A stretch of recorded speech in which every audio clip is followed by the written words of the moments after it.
Sí. Bueno, una pregunta que surgió fue eh, el de las bodas, de la parábola de las bodas que está en el capítulo 22, el capítulo 22 de Mateo. En la parábola de las bodas hay una pregunta que frecuentemente aparece. La pregunta es, ¿cómo este hombre logró entrar a la fiesta de las bodas? Esta es una pregunta muy común. Es importante contestar porque puede nos ayudar a entender todo respecto a cómo interpretar parábolas. Entonces, más que saber la respuesta para esta pregunta, pero saber cómo manejar parábolas. Primero hay que acordar que parábola es una figura de lenguaje diferente de analogía.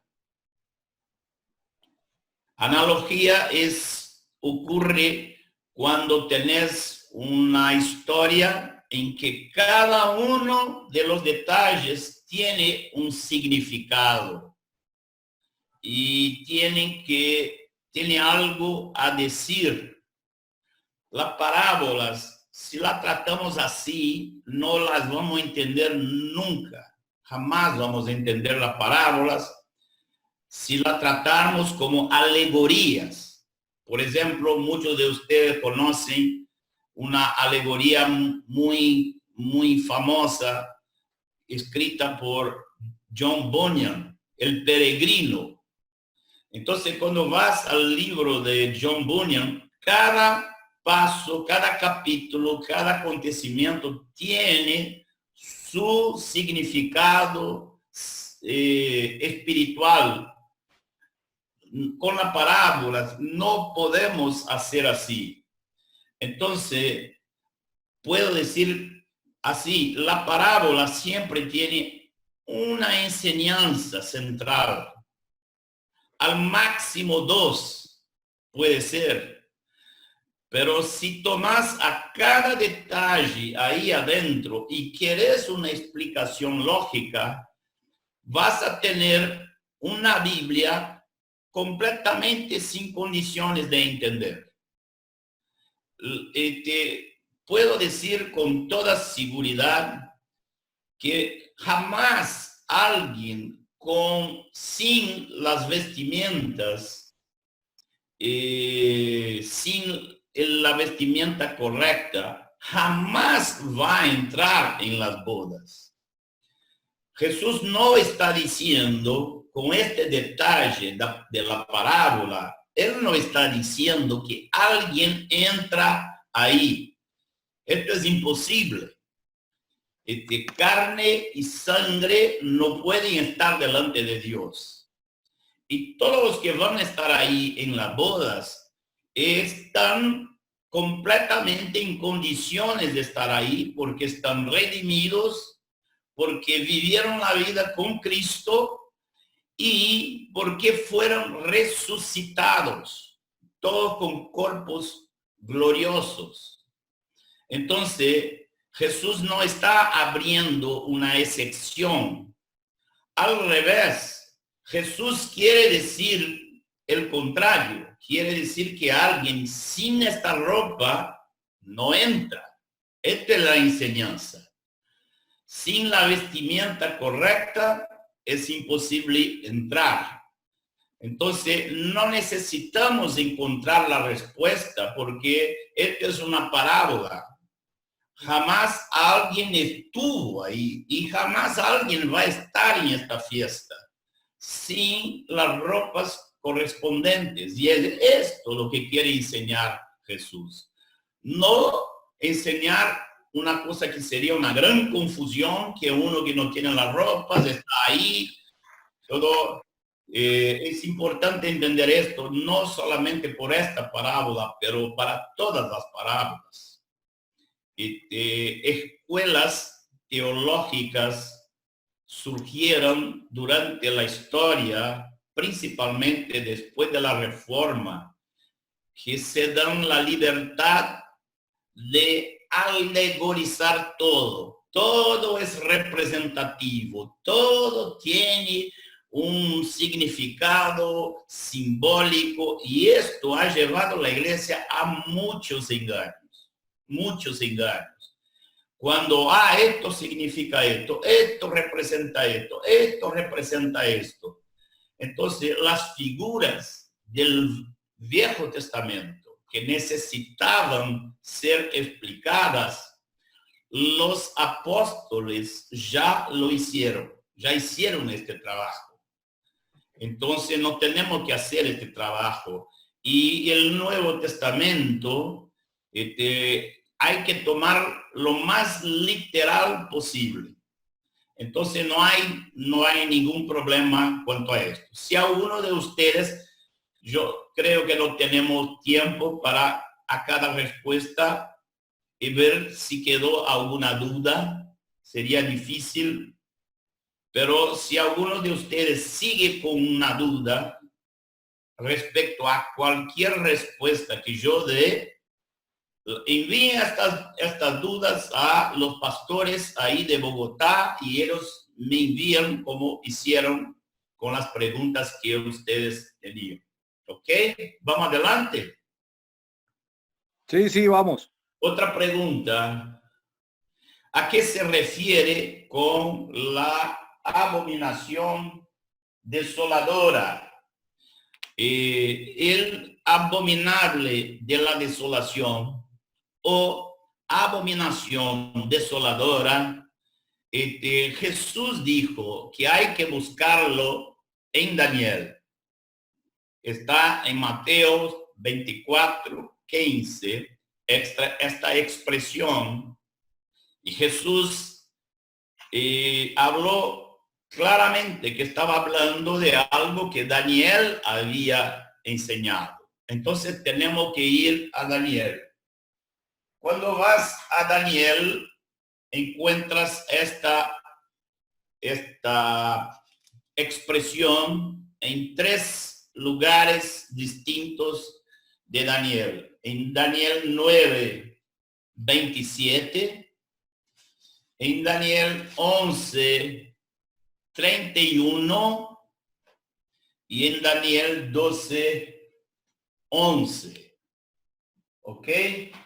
Estos 3 versículos, y cuando tomamos la profecía de Daniel 9, se puede entender, esto no voy a desarrollar ahora, porque necesitaría toda una reunión o 2 para desarrollar la profecía de Daniel 9, solamente que está muy claro para todos, incluso para escuelas distintas de escatología, está muy claro que se refiere a última semana de Daniel, que son 7 años de la profecía que aún no se cumplieron. Entonces, son 7 años que están en el futuro, y a estos 7 años se le dice las 70ª semana de Daniel. Muchos de ustedes están familiarizados con esta expresión, yo pienso. Entonces es una semana no de días, pero de 7 años. Y queda muy claro en Daniel 9:27 que hay una alianza, así se dice en español, alianza. Hay una alianza en el comienzo de los 7 años, pero el versículo 27 demuestra una ruptura de esta alianza. Y esta ruptura tiene que ver con algo que va a suceder dentro del templo judío, que va a ser aún reconstruido, ¿no? Uno sabe por esta profecía que el templo de Jerusalén va a ser construido el tercer templo. Los judíos tienen todo listo, todo el material, toda la plata, todo lo que es necesario, ellos lo tienen y pueden edificarlo quizá en 2 o 3 semanas, pueden edificar el templo. Entonces, hay una figura ya en la historia que demuestra algo, porque ocurrió un cerco de Jerusalén mucho antes de Jesús venir, que fue hecho por un griego llamado Antíoco Epifanio.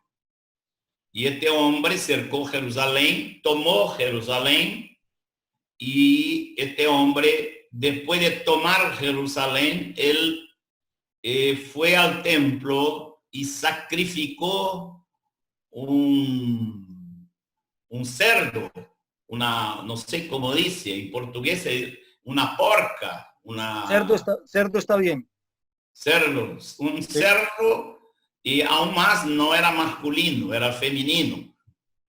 Entonces, esto fue una abominación para los judíos. Entonces se puede creer que va a suceder algo parecido con este. Algunos dicen que ya sucedió la profecía, pero esto no es posible. Antíoco Epifanio no fue el cumplimiento de la profecía por un motivo muy sencillo, que Jesús mencionó que esto iba a suceder adelante, en el futuro. Y Antíoco Epifanio vino antes de Jesús. Entonces, obviamente, está hablando de un acontecimiento futuro. Entonces, esta abominación va a tener que ver, si vos mirás los textos de Daniel, de Apocalipsis, que muestran la figura del anticristo, vas a ver que hay mucha blasfemia. Va a ser un hombre muy arrogante. El capítulo 13 de Apocalipsis habla de una bestia, como dice, no sé, habla de una bestia que va a tener palabras ofensivas, arrogantes. Entonces esto tiene que ver con la abominación desoladora. Mateo 24, 16 al 20. Próxima pregunta. Mateo 24, del 16 al 20. La pregunta es, ¿esto ya se cumplió? No, seguro que no. El contexto todo va desde el versículo 15, que habla de la abominación desoladora, hasta el versículo 28. A todo este periodo, del versículo 15 al 28, Jesús está hablando de aquello que él mismo llama de gran tribulación. Y esto está escrito en el versículo 21. Días de gran tribulación. ¿Y cómo sabemos que esto va hasta el versículo 28? Porque el versículo 29 dice, luego, después de esta tribulación. Entonces ahí viene un nuevo evento, que es cuando el sol se hace totalmente oscuro y la luna también no refleja, no tiene ninguna luz. Y el detalle de lo que está en el versículo 29 del capítulo 24, lo podés encontrar en el sexto sello que está en Apocalipsis capítulo 6.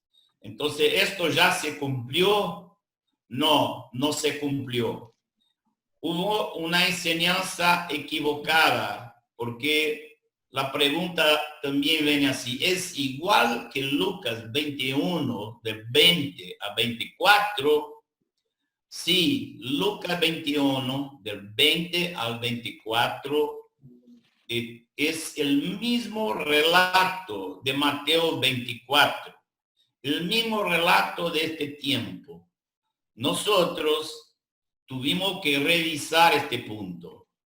Estuvimos equivocados por muchos años, afirmando que el texto de Lucas 21, del 20 a 24,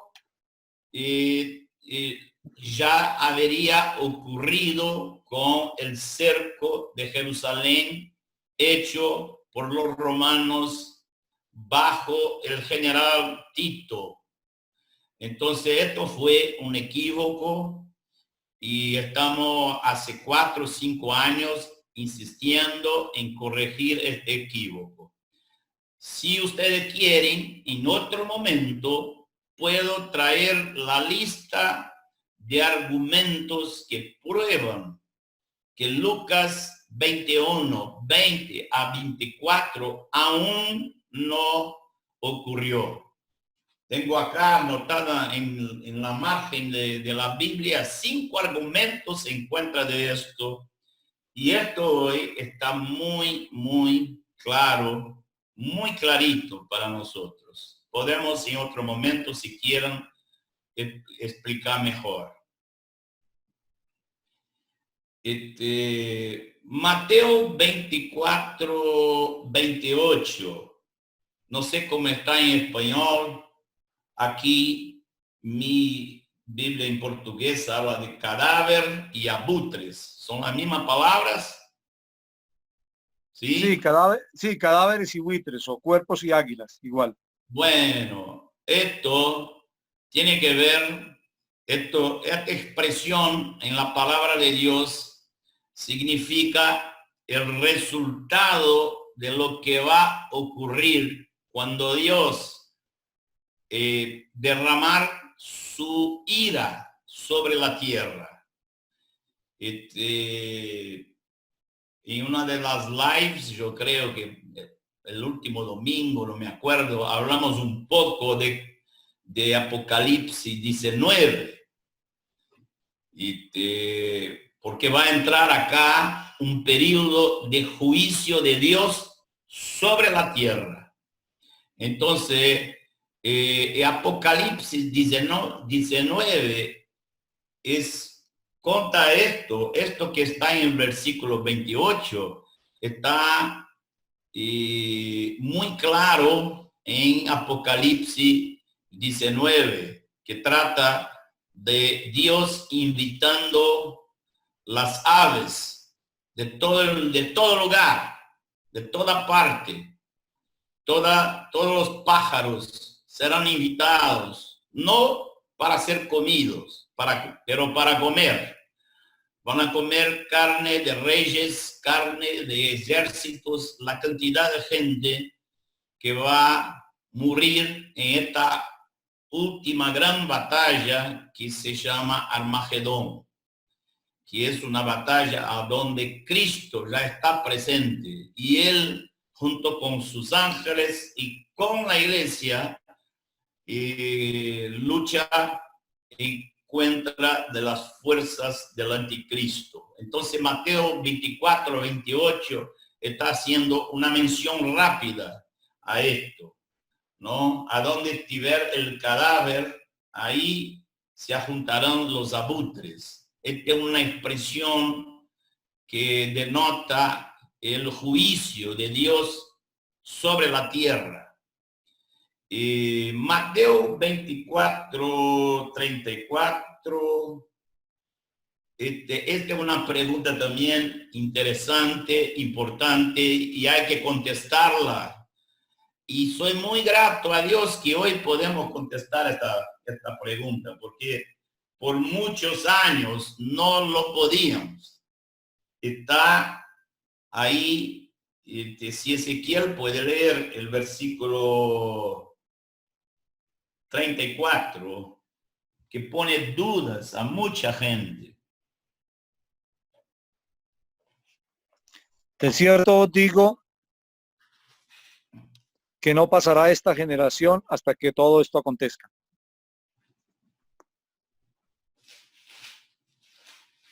De cierto digo que no pasará esta generación hasta que todo aconteza. Bueno, la respuesta es tan sencilla, que cuando uno se da cuenta, después de 3 décadas dando vuelta con esto, cuando uno se da cuenta cómo es sencilla la respuesta, en mi caso yo dije, no puede ser, es muchísimo más sencillo que pensamos.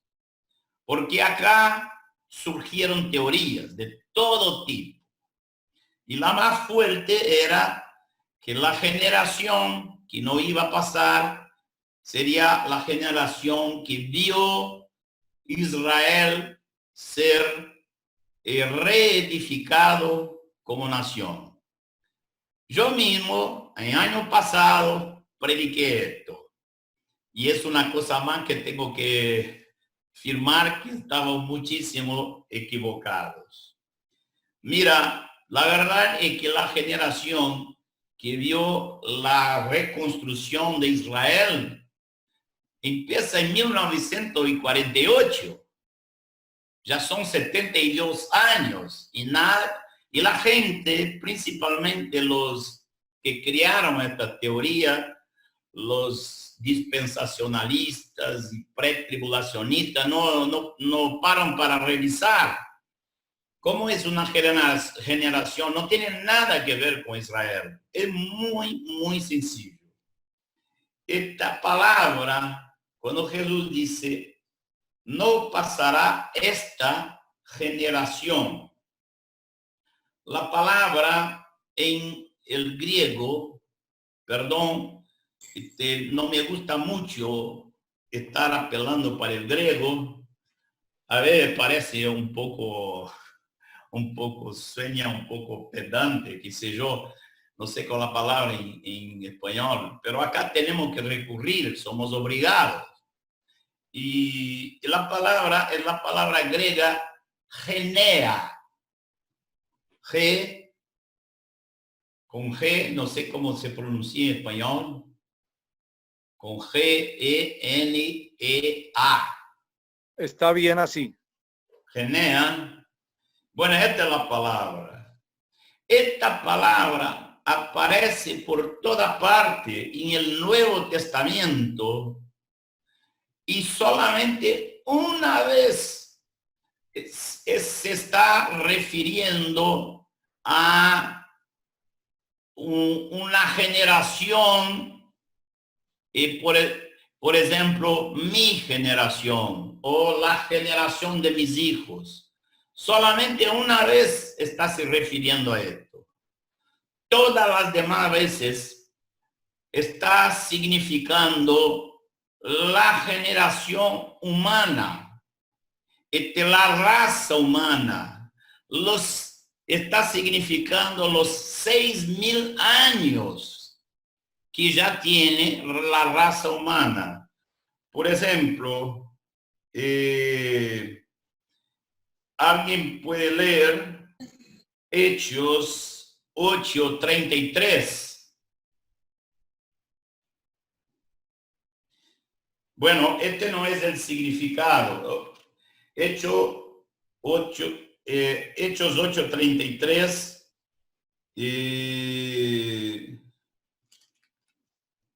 Yo creo que no es el mejor ejemplo. Pero empecemos. Yo tengo muchos textos acá, vamos buscando. Hechos 2:40. Si alguien puede leer Hechos 2:40.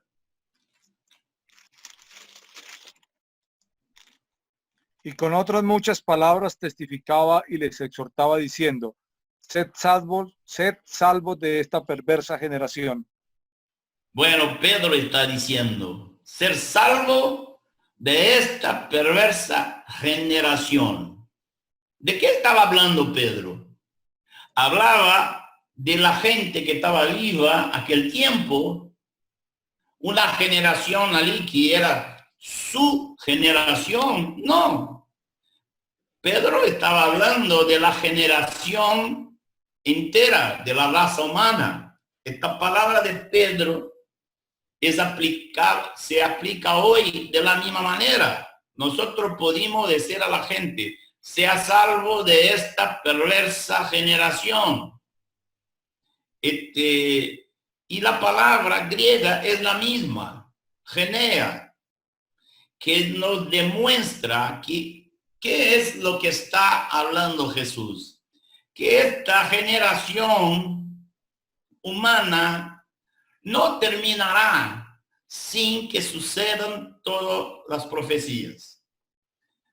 ¿Viste? Algunos dicen, por ejemplo, bueno, la raza humana puede ser destruida con bombas atómicas. Hay tanta bomba atómica que si empieza una guerra atómica, se termina la raza humana. Yo puedo saber que esto no va a suceder. ¿Por qué? Porque Jesús dijo que no es así, de esta manera, que la generación humana va a terminar conforme sus profecías. ¿Entienden? Entonces, genea no significa una generación del tipo mi generación, tuya, la generación de mi papá, la generación de mis hijos. No es esto. Es un término amplio que habla de toda la generación humana. Bueno, tiene que ver con la raza también. Ahora podemos leer Hechos 8:33. En su humillación no se hizo justicia, mas su generación, ¿quién la contará? Porque fue quitada de la tierra su vida. Ahí, por ejemplo, la palabra generación, ahí aparece otra vez, pero no está hablando ni de una época, ni de toda la era humana. Ahí está hablando del linaje de Jesús, todo el linaje de Jesús. ¿Viste cómo es una palabra que surge con una connotación diferente, dependiendo del texto a donde ella está? Entonces, Hechos 8:33 se está refiriendo a Isaías 53:8. Y podemos leer también Filipenses 2:15, a donde esta palabra aparece otra vez.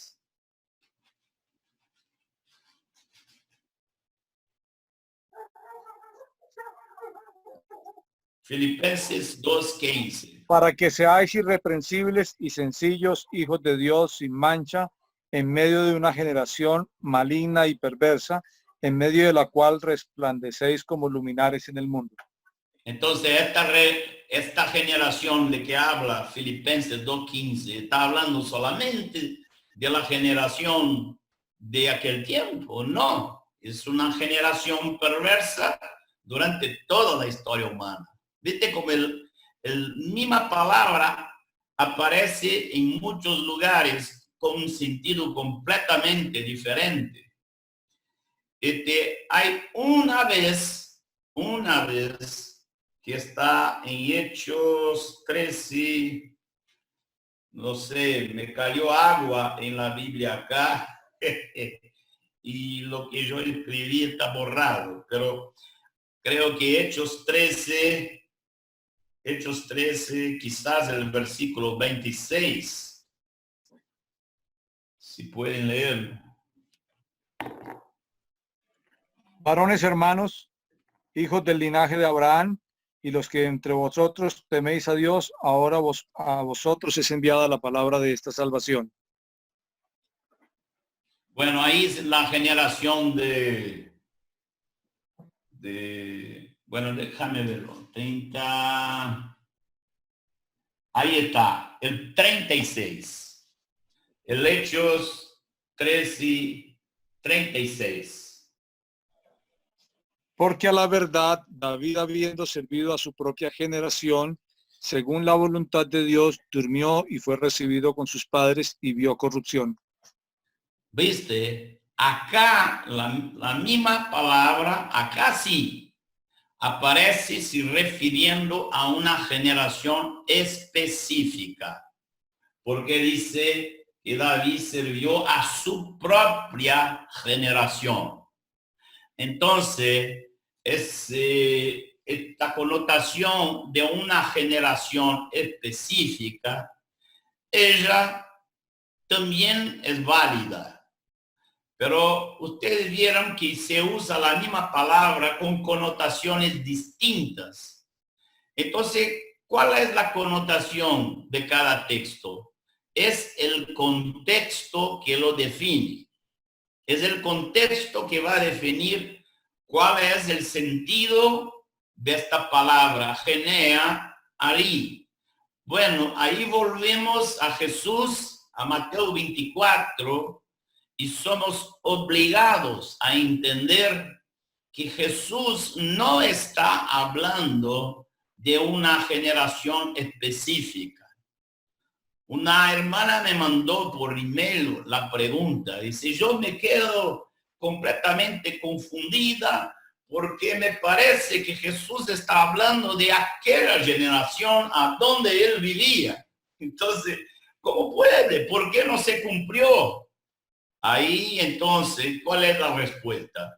No se cumplió porque Jesús está usando la palabra aquí no para hablar de una generación específica, pero está hablando de la misma forma como vimos otros textos hablando de la generación humana o de la raza humana en total. ¿Ok? Si se quedan preguntas cuanto a esto, puedo explicar mejor después. Mandaron aún 2 preguntas más hoy. En la parábola de las 10 vírgenes, ¿qué quiere decir? Id más bien a los que venden y comprad para vosotras mismas. Acá la respuesta es la misma que nosotros ya lo contestamos en la parábola de las bodas.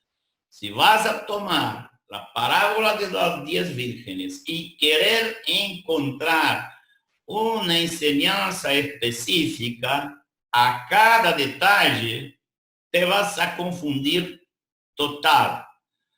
¿Cuál es la enseñanza de la parábola de las 10 vírgenes? La enseñanza es muy sencilla. Es que si uno no está con la lámpara prendida, se va a quedar afuera. Entonces, que ande todo el tiempo buscando estar con la lámpara prendida. Esta es la enseñanza, muy sencilla. Entonces, no hay cómo contestar a esta pregunta, porque es una pregunta que toma un detalle de la parábola y la parábola no es una alegoría, como ya dijimos antes. Por fin, preguntaron también qué es la teología de la sustitución. Que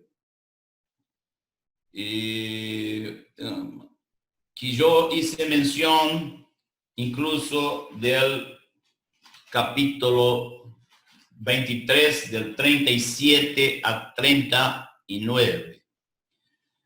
Este es un tema importante, pero tenemos que tratar aparte. Podemos hacerlo un día, pero hay algo resumido que puedo dar acá. La teología de la sustitución no está basada en estos versículos del capítulo 23, del 37 al 39. Al contrario, estos versículos son los que podemos usar para estamos libres de la teología de la sustitución. La teología de la sustitución es muy sencilla, lo puedo decir en un minuto, un poquito más.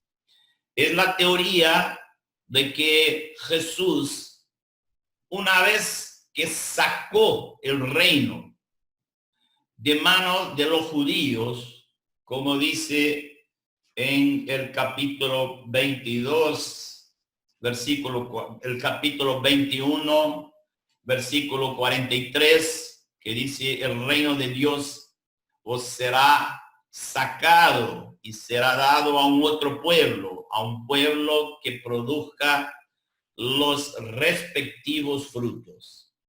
Entonces, ¿qué pueblo es esto? Somos todos nosotros los gentiles, a quien Dios abrió la puerta del reino y llamó a este reino amplio a donde los judíos también pueden participar. A esto Jesús lo llamó de iglesia. Entonces, pero algunos dicen que por esto entonces significa que el Estado o la nación de Israel y el pueblo judío ya están fuera del plan de Dios. El plan de Dios ahora es la iglesia sustituye Israel y se terminó con Israel. Esta es una enseñanza que puede ser dañina se dice, ¿no? Es una enseñanza que tenemos que estar vacunados contra ella. Y el texto del capítulo 23, del verso 37 al 39, es una gran prueba de que un día Dios va a volver a tratar a Israel como su pueblo terreno. Porque hay promesas, muchísimas de las promesas que Dios hizo a Abraham de su descendencia y que tienen que ver con su descendencia ocupando la tierra a donde ellos viven. Hay muchísimas profecías del Viejo Testamento que no se cumplieron aún y que tienen que ver con los judíos y con los judíos en el Estado de Israel, ahí en la tierra que Dios les dio. Muchísimas de estas profecías aún no se cumplieron y se van a cumplir cuando vuelva Jesús. Entonces, cuando uno no entiende esto, sustituye Israel por la iglesia y el gran error que viene es que toma todas las promesas que fueron hechas al Israel, descendencia de Abraham, en la tierra a donde viven, y toma estas profecías, lo espiritualizan y lo aplican a la iglesia. Esto produce dos males quizá un poco serios.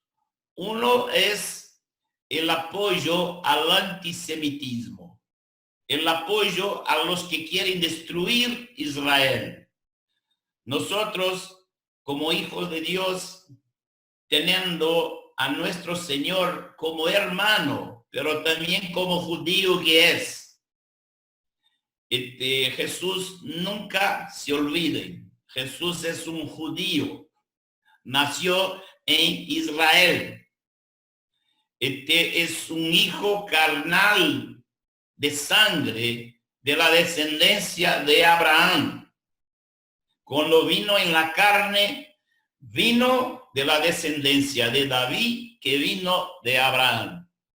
Y todas las promesas que Dios hizo a Israel como nación, aún se van a cumplir.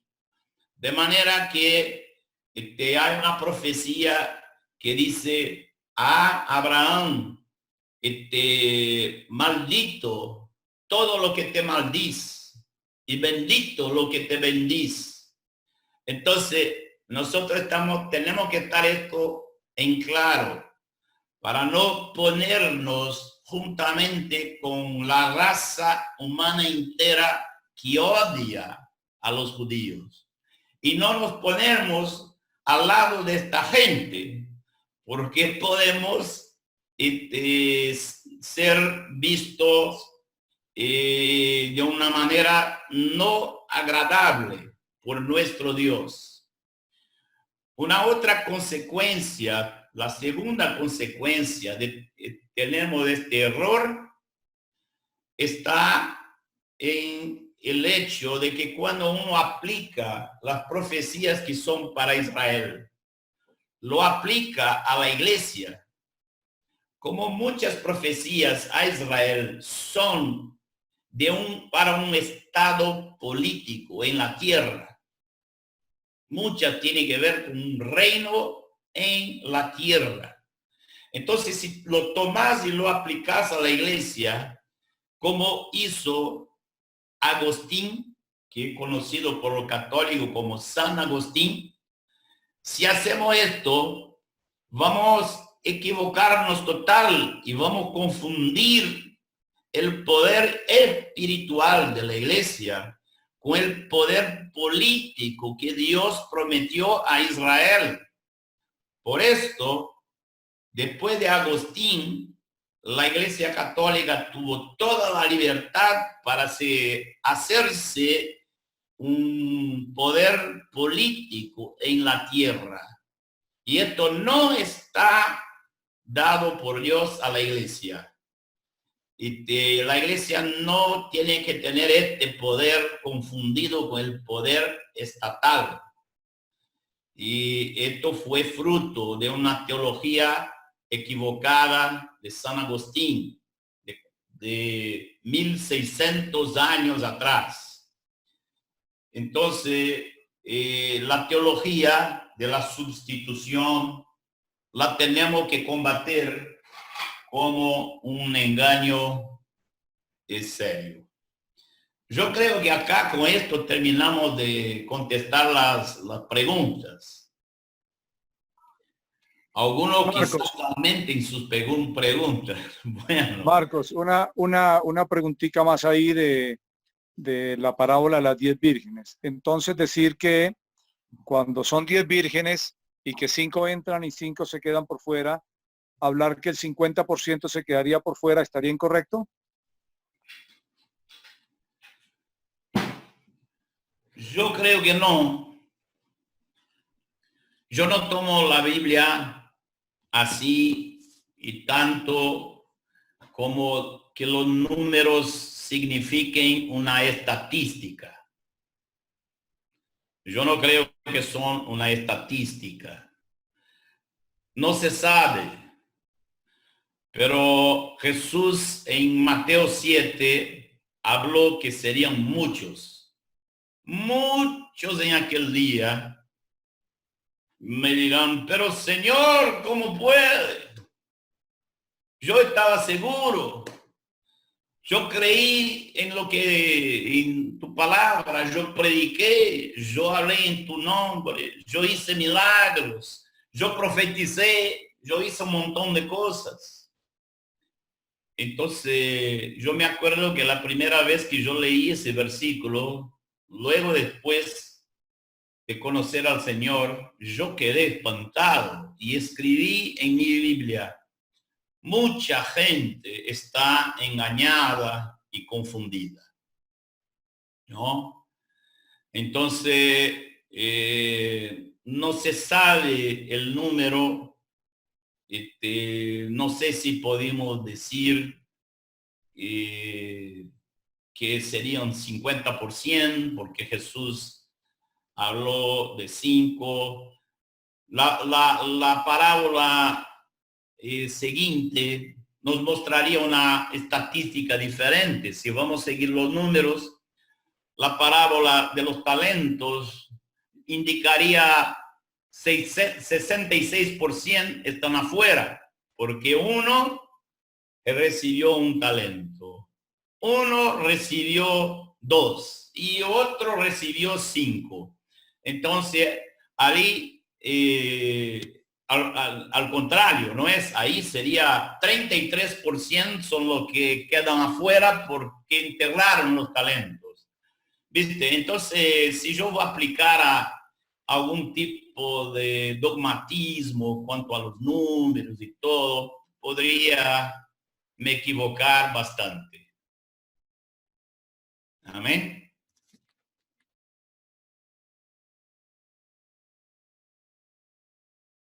Bueno, yo creo que las profecías, estoy hablando de esto hace 4 o 5 años, estoy hablando a los hermanos que en las profecías de la segunda venida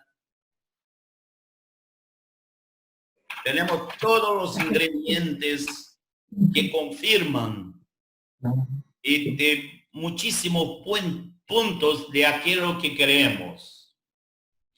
Y en este momento hasta me asusté un poco. Me sorprendí con algunas cosas que yo nunca había mirado con atención. Y quería referirme acá a Mateo 25, el versículo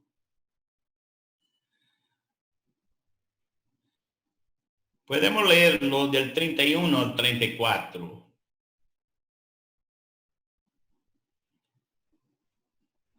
Mateo 25, 31 al 34. Cuando el Hijo del Hombre venga en su gloria y todos los santos ángeles con él, entonces se sentará en su trono de gloria y serán reunidas delante de él todas las naciones y apartará los unos de los otros como aparta el pastor las ovejas de los cabritos y pondrá las ovejas a su derecha y los cabritos a su izquierda. Entonces el rey dirá a los de su derecha: venid benditos de mi Padre, heredad el reino preparado para vosotros desde la fundación del mundo. Lea el verso 34 bien despacio. Entonces el rey dirá a los de su derecha: venid benditos de mi Padre, heredad el reino preparado para vosotros desde la fundación del mundo. Heredad, dice ahí. Y también acá en portugués es un poco más fuerte, porque dice entrar a poseer. Entrar a poseer el reino de Dios. Yo nunca había visto la contundencia de esto acá, porque nosotros estamos acostumbrados a hablar del reino de Dios y enseñar del reino de Dios, pero no sé si hemos puesto claro que el reino de Dios tiene aspectos presentes y aspectos futuros. Nosotros siempre enseñamos, estamos fundamentados en la Escritura para decir que nosotros venimos al reino de Dios. Él nos resgató del imperio de las tinieblas y nos trasladó al reino de su Hijo amado. De manera que nosotros cuando creemos y nos bautizamos, nosotros dejamos de ser ciudadanos del imperio de las tinieblas y nos tornamos ciudadanos del reino. Pero la pregunta que hay que hacer es, cuando venimos al reino, nos tornamos poseedores, lo poseímos. Podemos decir que somos dueños del reino, podemos decir que ya recibimos el reino de Dios como herencia. Yo creo que esto nunca hemos aclarado. Vamos entonces a revisar en 5, 8 minutos, 10 minutos el evangelio del reino. No sé si todos ustedes están acostumbrados a ver la enseñanza de las escrituras cuanto al evangelio del reino. El evangelio del reino es una expresión que aparece en los evangelios y aparece también en Hechos de los Apóstoles. Quería subrayar un puntito importante. Jesús no predicaba el evangelio. Jesús predicaba el evangelio del reino. Aunque la palabra evangelio aparece muchas veces de forma sola, pero cuando la Biblia califica el evangelio, lo califica como evangelio del reino.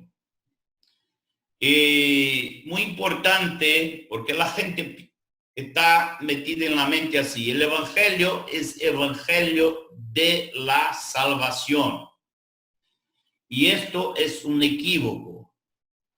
No hay una única mención al evangelio calificado como evangelio de salvación. La única vez que se ve la expresión está en Efesios 1:13, que dice el evangelio de vuestra salvación. Significa el evangelio que produjo salvación. Pero salvación no es el calificativo del evangelio. ¿Cuál es el evangelio que produjo salvación? Hay muchos textos que comprueban que está escrita la expresión evangelio del reino. Este es el evangelio que produce salvación. Entonces, que la calificación común en la Biblia cuanto al evangelio es la expresión evangelio del reino. ¿Y por qué?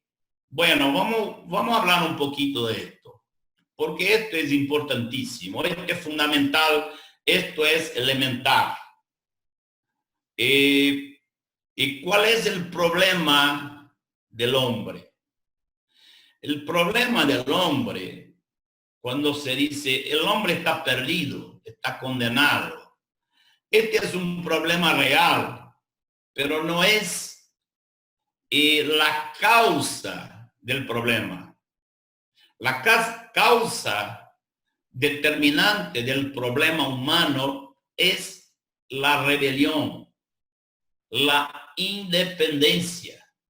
Es de sentir que cada ser humano tiene dentro de sí mismo de este deseo inmenso, inmensurable de ser dueño de su propia vida. Esto es el pecado.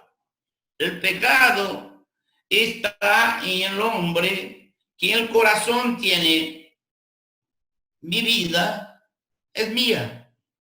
Este es el pecado. Por esto, la consecuencia de esta rebelión contra Dios es que el hombre está perdido. Entonces, el evangelio trae salvación de esta perdición. Pero el evangelio trae salvación no combatiendo la consecuencia que es la perdición, pero combatiendo la causa misma, la origen del problema, que es la independencia y rebelión que cada ser humano tiene adentro de sí mismo.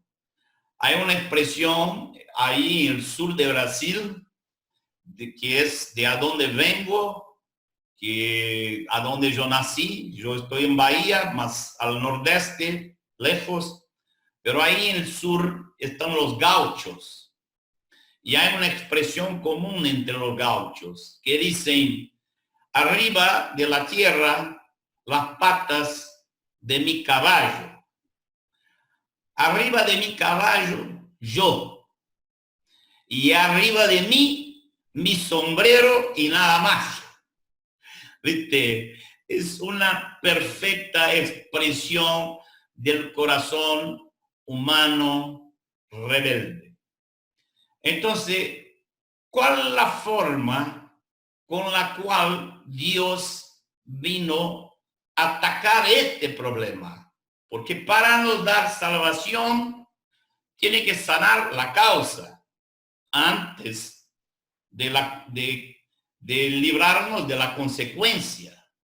Entonces, Dios, ¿cómo arregla esto? Muy sencillo.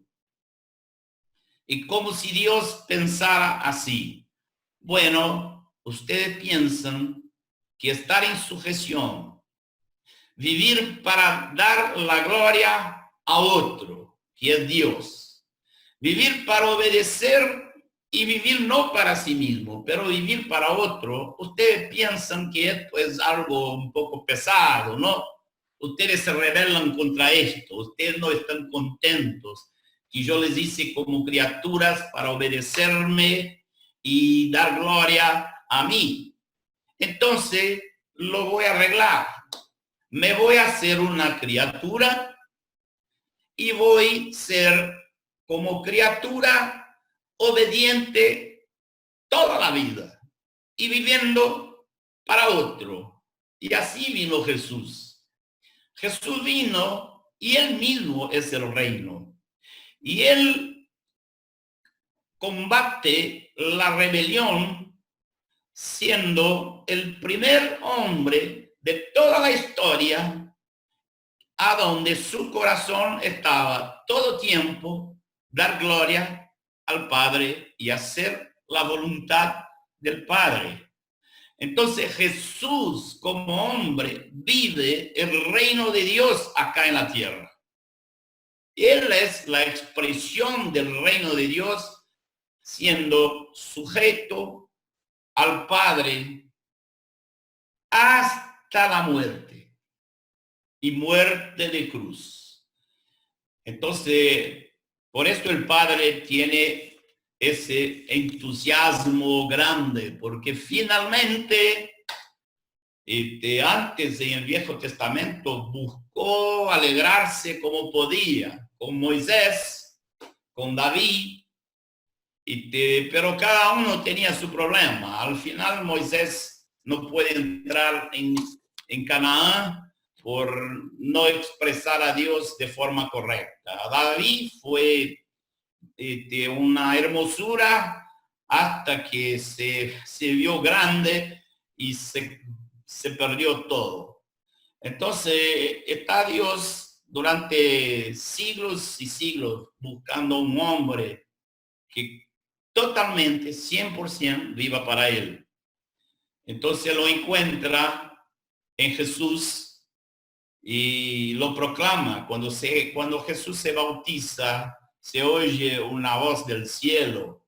Casi veo el Padre saltando y diciendo: finalmente, ahí encontré uno, este mi hijo amado.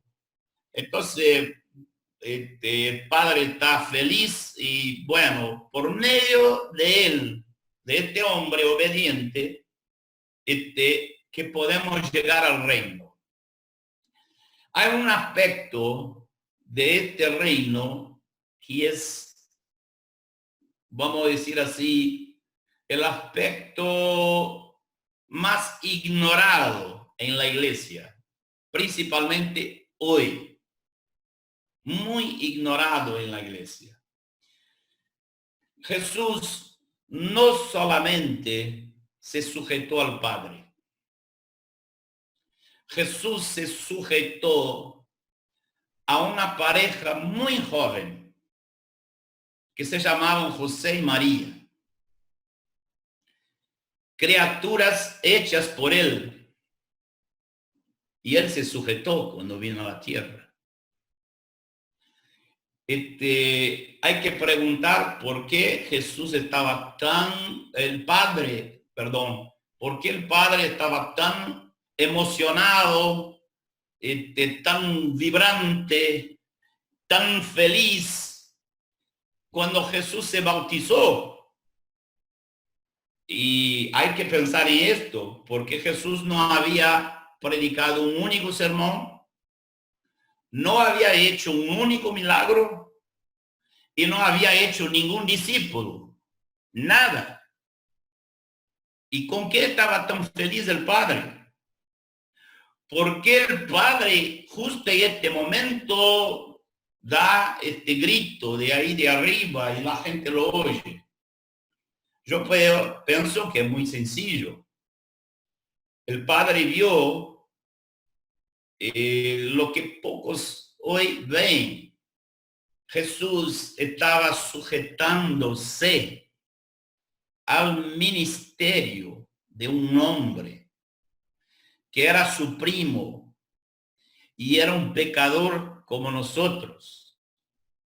Y Jesús fue ahí sujetarse al ministerio de él cuando fue bautizado.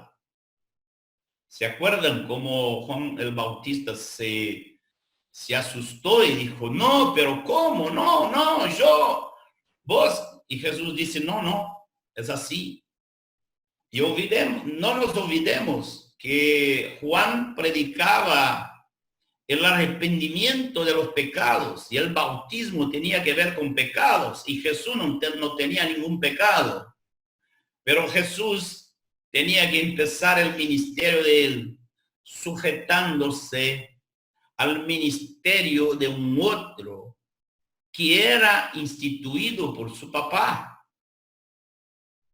Entonces, Jesús hace algo que nadie lo entiende, pero esta sujeción de Jesús al ministerio de Juan el Bautista, yo entiendo que es lo que produce la alegría tan grande del Padre en aquel momento. Bueno, y después seguimos, Jesús se sujetó a sus padres, Jesús estuvo sujeto al ministerio de Juan el Bautista, y después al final Jesús se sujetó a los impíos, a hombres malos, tontos, completamente orgullosos, llenos de soberbia. Uno de estos hombres le dice a Jesús, tú no sabes que yo tengo autoridad para te mandar matar o te librar. ¿Y qué dijo Jesús a este hombre? Jesús dijo, no, yo soy el rey de la tierra. No, Jesús muy humildemente dice, sí, lo tenés esta autoridad y yo la reconozco. Y te digo, fue mi Padre que te dio esta autoridad. Entonces, mira, cuando se trata del reino de Dios gobernando sobre la tierra, toda la gente que cree en la Biblia dice amén, amén, amén, amén. Pero cuando vamos a la autoridad delegada por Dios, la gente empieza, bueno, ¿cómo me voy a sujetar a uno que es pecador como yo? ¿Viste? Entonces, si no comprendemos esto, comprendemos el reino. Yo tengo 65 años. Desde que me convertí, en 1976, yo siempre estuve bajo autoridad. Autoridad de los pastores en la congregación a donde me convertí, autoridad de aquel que me discipulaba. Después venimos a Bahía, seguimos bajo autoridad de estos hermanos. Después vino Ivan Baker, que era un hombre también, pero Dios nos dijo para sujetarnos a él. Después que se va Iván y va a estar con el Señor, luchamos para ver a quién sujetarnos y finalmente formamos un grupo de los hermanos más experientes y nos sujetamos a ellos. Entonces, todo esto porque tenemos este entendimiento del reino. La pregunta que había que hacerse es, que nosotros como iglesia vivimos bajo este entendimiento del reino de Dios en la forma como lo vivió Jesucristo. Bueno, para encerrar, 3 minutos más para decir algo, volviendo a Mateo 25:34. ¿Qué es lo que me asombró? El año 2017, cuando yo vi nunca me había tentado para este versículo. Pero la verdad que con este versículo, Jesús dice acá, heredad el reino. ¿Cuál es la verdad? La verdad es que heredar el reino, poseer el reino, es cosa futura. Cosa futura que depende de seguirnos viviendo el evangelio del reino en nuestras vidas. Cuando salimos del imperio de las tinieblas, nos hicimos ciudadanos del reino. Entonces el reino está arriba de nosotros. Nos sujetamos al reino. Pero el reino, entonces, si seguimos viviendo, el reino de Dios nos posee, como dice, somos poseídos por el reino de Dios. Somos alcanzados, somos perdonados para poder acá en el reino de Dios aprender una sola cosa: vivir como Jesús vivió, andar como Jesús anduvo. Todo aquel, dice Juan, que permanece en él, anda como él anduvo. Entonces estamos acá bajo el reino de Dios. Pero Jesús está diciendo que habrá un tiempo futuro, a donde aquellos que permanecerán viviendo el reino. Y si quiere confirmar esto, lea el restante todo del versículo 31 al 46, el tipo de vida que va a vivir según Jesús aquellos que no viven para sí mismos y prueban que viven para Dios, viviendo para los hermanos. Esto es lo que va a decir todo el texto. Lo que les quiero animar a leer el 31 al 46 después y ver qué clase de vida tienen estos que Jesús al fin dice, heredad el reino. Entonces, la noticia no suena buena para todos.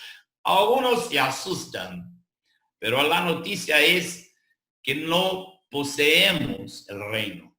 La noticia es que el reino nos posee, pero en aquel día, cuando todo se cumpla, Jesús va a decir cuáles son los que van a poseer el reino de Dios. Esto me espantó por cuando yo vi, decir, pero ¿cómo nunca vi esto? Está tan clarito acá, ¿no? Pero también me trajo mucha paz y confirmación en mi corazón cuanto a qué es lo que Jesús está queriendo que yo viva. ¿Cuáles son los criterios con que Jesús va a definir el futuro nuestro en la eternidad? Y todo esto tiene que ver con el reino. Estoy feliz que nací en un lar cristiano y por medio de mis papás yo pude conocer quién es Cristo. Estoy muy feliz de esto y muy feliz de saber que el Espíritu Santo y el Espíritu de Cristo están conmigo para que yo viva esto. Así es, cuando tú llegaste al reino de Dios y te sujetaste al reino de Jesucristo, Dios te ha dado todo lo que es necesario para vivir este tipo de vida que Jesús está hablando en la parábola de las 10 vírgenes, en la parábola de los talentos y en esta escritura acá, que ya no es una parábola. Del versículo 31 en adelante no es una parábola, es una profecía del futuro.